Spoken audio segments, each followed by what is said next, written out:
நாடாளுமன்ற தேர்தல் முடிவிற்கு பின் ஜூன் 2ஆம் வாரத்தில் சட்டப்பேரவை கூட்ட திட்டம் தீட்டியிருப்பதாக தகவல் வெளியாகியிருக்கிறது. விவரங்களை செய்தியாளர் நந்தினி வழங்க கேட்கலாம். வணக்கம் நந்தினி.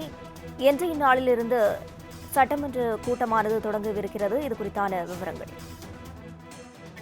நாடாளுமன்ற தேர்தலுக்கான முடிவிற்கு பிறகு ஜூன் 2ஆம் வாரத்தில் தமிழக சட்டப்பேரவை கூட்டத்தொடரை கூட்ட தலைமைச் செயலக வட்டாரங்கள் திட்டமிட்டிருப்பதாக தற்போது அண்மை தகவல் என்பது வெளியாகியிருக்கிறது.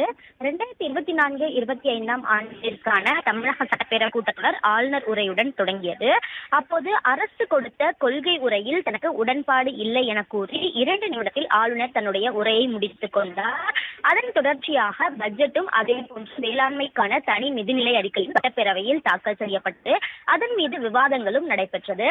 இறுதியாக அதற்கு அமைச்சர்கள் பதிலுரை அளித்தார்கள்.